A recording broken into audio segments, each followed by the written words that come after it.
Hello guys, कैसे हैं आप देख रहे हैं सुपर एग्जाम क्लासेस 2.0 में आपका बहुत बहुत स्वागत है। तो आज हम पढ़ाने जा रहे हैं आपको हाई स्कूल की एक्सरसाइज 9.1। तो चलिए स्टार्ट करते हैं हम आज पहला सवाल हमारा, सर्कस का एक कलाकार 20 मीटर लंबी डोर पर चढ़ रहा है जो अच्छी तरह से तनी हुई है और भूमि पर सीधे लगे खंभे के शिखर से बंधा हुआ है। यदि भूमि स्तर के साथ डोर द्वारा बनाया गया कोण 30 अंश का हो तो खंभे की ऊंचाई ज्ञात कीजिए। चलिए देखिए, हम इसे तोड़ा लेते हैं और खंभे की दूरी को मान लेते हैं h लंबाई, और जो डोर है वो डोर कितनी है 20 मीटर और एंगल कितने का बनना है 30 मीटर का। हम करते हैं सवाल को हल। अब हमारे पास चित्र में लंब दिया हुआ है, लंब को हमने h मान दिया और कर्ण दिया है हमारा 20। तो लंब से और कर्ण से संबंधित सूत्र कौन सा होता है, साइन का। क्या लगता है, साइन थीटा होता है लंब बटे कर्ण, और थीटा की हम वैल्यू रखेंगे 30 अंश। कितनी रख देंगे, साइन 30 अंश बराबर हो जाएगा लंब कितना है हमारा h बटे हो जाएगा कर्ण कितना है 20 मीटर। कितना है 20 मीटर। साइन 30 की वैल्यू होती है 1/2 बराबर h बटे 20। क्रॉस मल्टीप्लाई कर लेंगे, 2 की गुणा h से कर लेंगे कितना हो जाएगा 2h हो जाएगा, और 20 की गुणा h से कर लेंगे कितना हो जाएगा 20, और h बराबर निकालेंगे तो क्या हो जाएगा 20/2 हो जाएगा। 2 से हम 20 को काट लेंगे कितना हो जाएगा 10 आ जाएगा। तो h बराबर कितनी आ गई 10 मीटर। इस प्रकार खंभे की लंबाई आ गई कितनी 10 मीटर। क्लियर। चलिए नेक्स्ट क्वेश्चन, चलिए हम देखते हैं क्वेश्चन नंबर 2। क्वेश्चन नंबर 2 हमारा है, आंधी आने से एक पेड़ टूट जाता है और टूटा हुआ भाग इस तरह मुड़ जाता है कि पेड़ का शिखर जमीन को छूने लगता है। देखिए इस तरह से आपका यहाँ से लेकर यहाँ तक पूरा पेड़ है और यहाँ से टूट जाता है और ये जमीन को छूने लगता है, और 30 अंश का एंगल यहाँ से ये बनाता है और इसके साथ 30 का कोण बनाता है, और पेड़ के पाद बिंदु की दूरी जहां पेड़ का शिखर जमीन को छूता है 8 मीटर की दूरी है। जहां से पेड़ का जो पाद बिंदु है वो जमीन को छूता है वो कितनी दूरी है 8 मीटर की दूरी है। अब हमको पेड़ की कुल ऊंचाई निकालनी है। क्या निकालनी है, पेड़ की कुल ऊंचाई निकालनी है। तो यहाँ तक हम इसको h मान लेते हैं और इसको x मान लेते हैं। तो चलिए इसको करते हैं अब हल। देखिए एक बार लेते हैं हम टेन थीटा होता है लंब बटे आधार। लंब हमारा h है और आधार कितना है 8 मीटर, और थीटा की जगह लगा देंगे हम 30 अंश। तो टेन 30 बराबर हो जाएगा आपका h बटे 8। टेन 30 की वैल्यू होती है 1/√3 और h/8। क्रॉस मल्टीप्लाई कर लेंगे, h की गुणा करेंगे √3 से तो हो जाएगा h√3 और यहाँ हो जाएगा 8 एकम 8। ठीक है, अब यहाँ डाल देंगे समीकरण 1। हम लेते हैं cos थीटा को। तो cos थीटा बराबर होता है आपका आधार बटे कर्ण। आधार कितना है हमारा 8 और कर्ण है हमारा x। थीटा की जगह देंगे हम 30 अंश। तो cos 30 बराबर हो जाएगा आपका 8 बटे x। cos 30 की वैल्यू लगा देंगे, cos 30 की वैल्यू होती है √3/2 बराबर 8 बटे x।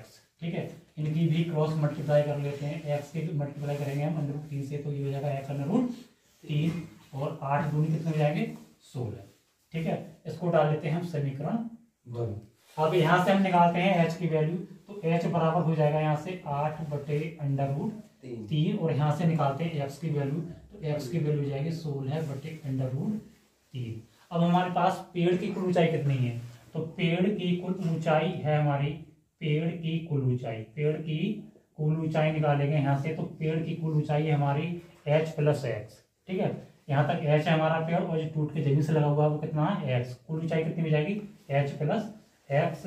दोनों वैल्यू को हम h और x की वैल्यू को यहाँ पर लगा देंगे। h की वैल्यू आई हमारी 8 बटे √3 और x की वैल्यू है 16 बटे √3। क्लियर। चलिए जोड़ लीजिए। हमारा हर समान है, हर कितना है √3 है। 8 और 16 कितने हुए 24। हमारा आंसर आ गया 24 बटे √3। इस क्वेश्चन को हम आगे और भी हल कर सकते हैं। यहाँ पर ये आंसर सही हो गया। और 24 को लिख सकते हैं हम 8 गुणा 3 और 3 को लिख सकते हैं 2 बार √। 3 को लिख सकते हैं 2 बार √, और एक √3 नीचे है, एक से कट जाएगा तो हमारा आंसर आ गया 8√3 मीटर। इस प्रकार हमारे पेड़ की कुल ऊंचाई हो गई 8√3 मीटर। क्लियर। चलिए नेक्स्ट क्वेश्चन, चलिए हम देखते हैं क्वेश्चन नंबर 3। एक ठेकेदार बच्चों को खेलने के लिए एक पार्क में 2 फिसल पट्टी लगाना चाहता है। 5 वर्ष से कम उम्र के बच्चों के लिए वह एक ऐसी फिसल पट्टी लगाना चाहता है जिसका शिखर 1.5 मीटर की ऊंचाई पर हो और भूमि के साथ 30 का कोण बनाए, 30 अंश का कोण बनाए। देखिए एक फिसल पट्टी हमारी कितनी है, 1.5 मीटर है ये, और ये 30 अंश का एंगल बना रही है। और ये कह रहे हैं कि जबकि इससे अधिक उम्र के बच्चों के लिए 3 मीटर की ऊंचाई पर एक अधिक ढाल की फिसल पट्टी लगाना चाहता है जो भूमि के साथ 60 डिग्री का कोण बनाती है। इधर देखिए तो ये 60 डिग्री कोण बना रही है, ठीक है, 3 मीटर की ऊंचाई पर, ठीक है। और प्रत्येक स्थिति में फिसल पट्टी की लंबाई क्या होनी चाहिए, चलिए ज्ञात करते हैं इनकी लंबाई।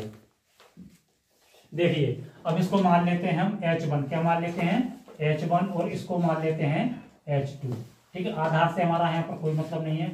अभी हम सवाल हल करेंगे तो लंब से और कर्ण से करेंगे। चलिए हम देखते हैं H1 जो हमारी फिसल पट्टी पहली है, तो पहली फिसल पट्टी की ऊंचाई निकालेंगे, सॉरी लंबाई निकालेंगे, तो यहाँ लगाएंगे हम साइन, क्या लगाएंगे, साइन 30 बराबर हो जाएगा, साइन 30 बराबर क्या हो जाएगा, लंब बटे कर्ण। लंब कितना है हमारा 1.5 है, और कर्ण कितना हमारा हमने H1 मान लिया है। साइन 30 की वैल्यू होती है 1/2 बराबर 1.5 बटे H1, क्रॉस मल्टीप्लाई कर लेंगे, H1 की गुणा 1 से करेंगे क्या हो जाएगा, H1 ही रहेगा। 1.5 की गुणा 2 से करेंगे तो कितना हो जाएगा 3। तो इस प्रकार हमारी फिसल पट्टी H1 की लंबाई कितनी आ गई, 3 मीटर, कितनी आ गई, 3 मीटर। क्लियर। अब हम निकालते हैं दूसरी फिसल पट्टी यानी H2 की लंबाई। चलिए देखते हैं, इसमें भी हम साइन लगाएंगे।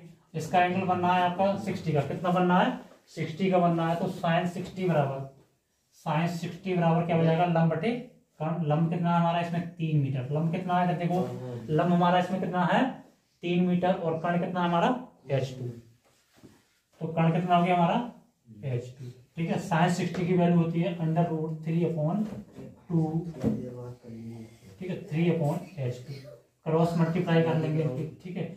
H2 की गुणा √3 से करेंगे तो ये हो जाएगा H2√3 हो जाएगा, और 3 दूनी कितने हो जाएंगे 6, ठीक है। इस प्रकार हमारा H2 बराबर क्या आ जाएगा, H2 बराबर आ जाएगा 6/√3 आ जाएगा।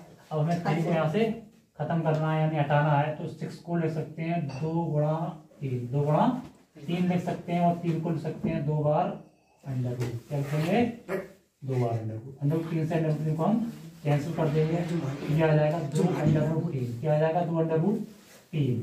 इस प्रकार हमारी दूसरी फिसल पट्टी H2 की लंबाई कितनी आ गई, 2√3, और फिसल पट्टी H1 की लंबाई कितनी आई है 3 मीटर, और H2 कितने आ गए 2√3। क्लियर। चलिए नेक्स्ट क्वेश्चन हमारा है 4।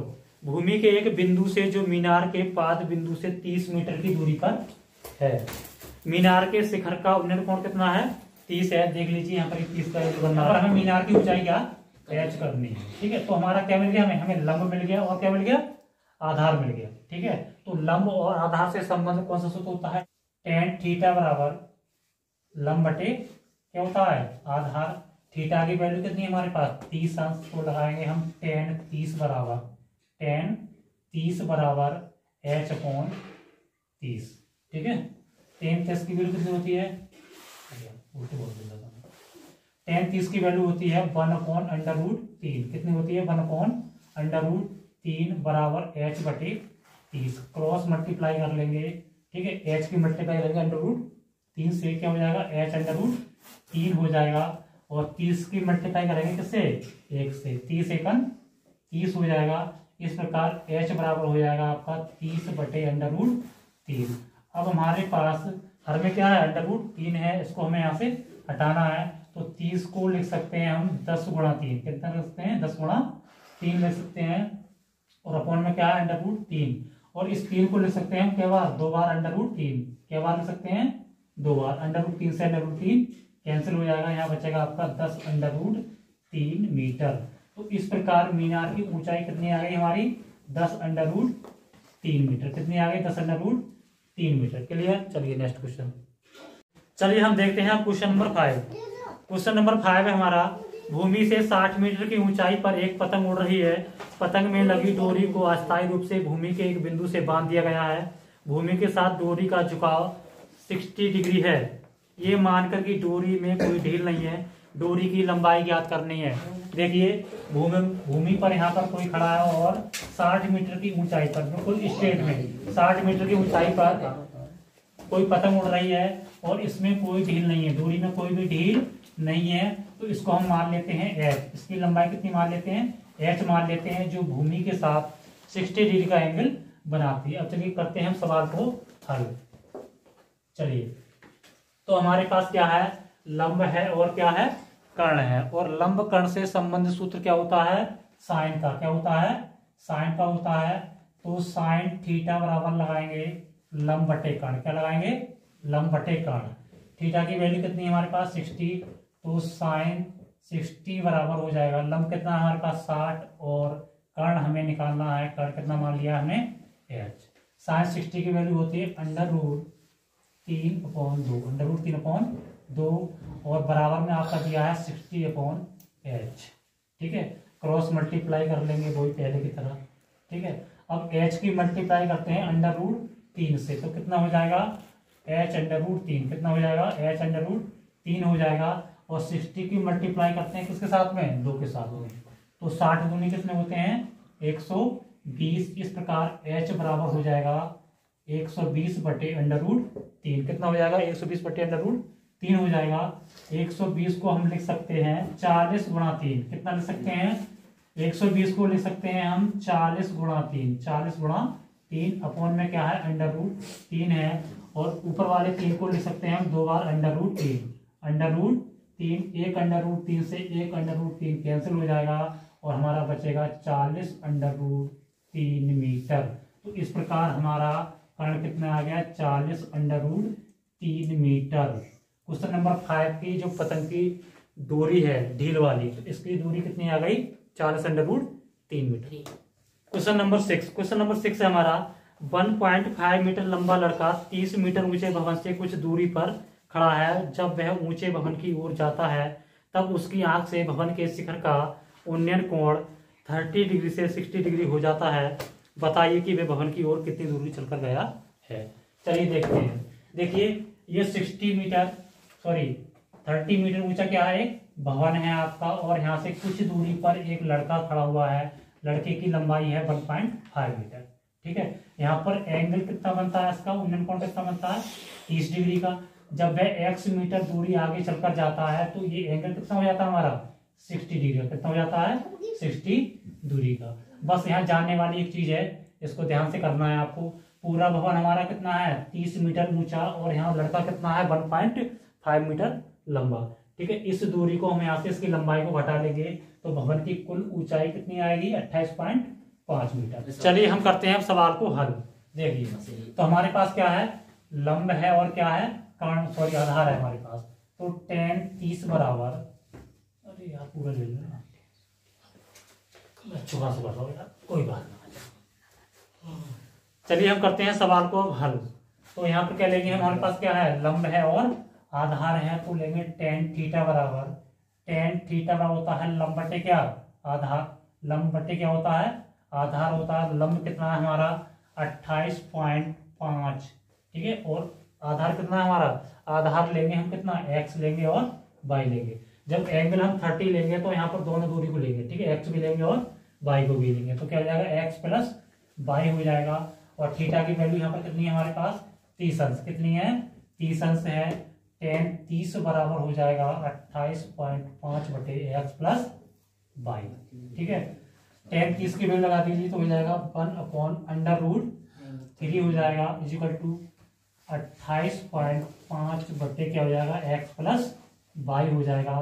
क्रॉस मल्टीप्लाई कर लेंगे तो x प्लस y बराबर क्या हो जाएगा, बोलिए x प्लस y बराबर हो जाएगा 28.5 √3। इसको डाल देते हैं हम समीकरण 1। अब हम लेते हैं tan 60, कितने लेंगे tan 60 को लेंगे।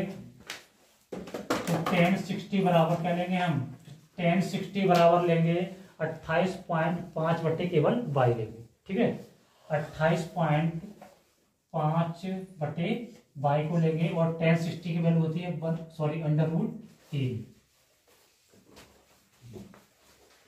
tan 60 की वैल्यू होती है √3 होती है बराबर 28.5 बटे y। क्रॉस मल्टीप्लाई कर लेंगे 1 लगाकर। ठीक है, तो हो जाएगा y √3 हो जाएगा और 28.5 की गुणा करेंगे हम 1 से तो हो जाएगा 28.5। इस प्रकार y की वैल्यू आ जाएगी 28.5 बटे √3। 3। ठीक है, अब y की वैल्यू को हम कर देंगे समीकरण 1 में रख देंगे, x की वैल्यू निकल आएगी।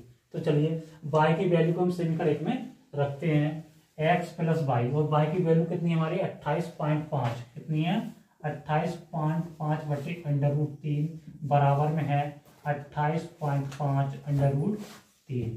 तो x बराबर हमारा हो जाएगा 28.5 अंडर रूट 3। ये आपके इधर किस में है, प्लस में है, इधर जाएंगे तो कम हो जाएंगे माइनस में। तो 28.5 बटे अंडर रूट 3 कम हो जाएंगे माइनस में। ठीक है, अब यहाँ पर हम 1 लगा लेंगे और 1 लगा के कर लेंगे हम वही क्रॉस मल्टीप्लाई। ठीक है, 28.5 अंडर रूट 3 लिखा है, इसकी गुणा हम अंडर रूट से 3 करेंगे तो पूरे ये कितने हो जाएंगे 3 हो जाएंगे। इनकी गुणा कितनी हो जाएगी 85.5, 85 पॉइंट कितनी हो जाएगी 5। ठीक है, अब 28.5 गुणा ऐसे करेंगे तो वही रहेगा हमारा 28.5 ही रहेगा, और नीचे आ जाएगा आपका अंडर रूट 3 की गुणा हम करेंगे 1 से तो अंडर रूट 3 का 3 रहेगा। ठीक है, 85.5 में से 28.5 हम घटा लेंगे तो कितना बचेगा 57 बचेगा। कितना बचेगा 57 बचेगा, और नीचे है आपका अंडर रूट 3। 57 को हम लिख सकते हैं 19 गुणा 3, कितना लिख सकते हैं 19 गुणा 3 लिख सकते हैं, और इस 3 को हम 2 बार लिख सकते हैं अंडर रूट 3। कितना लिख सकते हैं अंडर रूट 3 से अंडर रूट 3 कैंसिल हो जाएगा, और यहाँ बचेगा हमारा 19 अंडर रूट 3 मीटर। इस प्रकार हमारी x की वैल्यू कितनी आ गई 19 अंडर रूट 3 मीटर। ठीक है, तो जो 1.5 मीटर लंबा लड़का है वो 30 डिग्री से कितना चल गया है, वो चलकर गया है 19 अंडर रूट 3 मीटर चलकर वो गया है, तब 60 डिग्री का एंगल बना है। क्लियर, तो इसका क्या आंसर हो गया, इसका आंसर हो गया 19 अंडर रूट 3 मीटर।